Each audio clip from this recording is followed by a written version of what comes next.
Welcome to this exercise on the topic of company valuation.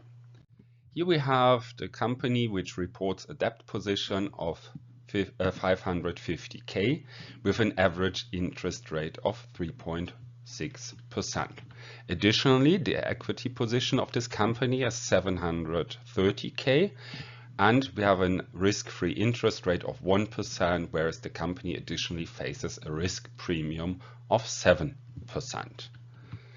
Financial forecasts for the next years show as follows. So first we have for 5 years distinctly given data on the NOPAT, amortization and investments, and then for 2029 following the same structure for the years coming after this. So we have an infinitely long time horizon going by the same structure as 29. Our task with regard to this, determine the WACC, the entity, and the equity value. So here I first copied the information from the exercise text, and based on this we can calculate the WACC. WACC, weighted average cost of capital, is the share of foreign capital times the cost of foreign capital plus share of equity in total capital times cost of equity. How do I calculate these values? Well, foreign capital is equal to the debt position, so I can add this value and the equity into total capital, which gives me a total capital of 1.28 million. Then I'm going to divide the 550k by the 1.28 million, giving me the share of foreign debt, foreign capital. And I'm going to divide the 730k by the 1.28 million, giving me the share of equity in total capital. The costs for foreign capital is just the interest rate raised on the debt position, and the cost of equity is the sum of the risk-free interest rate and the company's risk premium. So here I have 1% plus 7% giving me the 8%. Calculating this, I will get a WACC of 6.11%. This one I'm going to use in the next calculation for equity valuation and company valuation. So for this, I'm going to copy as well the table we had in the exercise text. And first I'm going to add the free cash flows. Free cash flows I'm going to calculate in the following fashion. I take the NOPAT, going to add amortization numbers and subtract investments. The money which then still remains is my free cash flow. And I'm doing this for all of them. First 5 years, and this one here representing the infinitely long time horizon. However, those free cash flows occur in the different years. So I cannot just simply add them up because there's interest being involved. So I have to consider how much are these cash flows worth today. And for this, I'm going to discount them.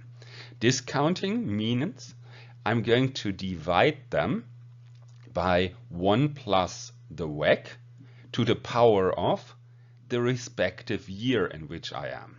So for the first 5 years, this is year 1, 2, 3, 4, 5, I will go 150 divided by 1 plus WACC to the power of 1.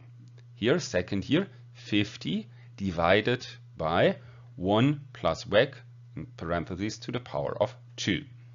200 divided by 1 plus WACC, parentheses, to the power of 3. Here the same with 4 and with 5. This is different because here this is representing an infinitely long time horizon.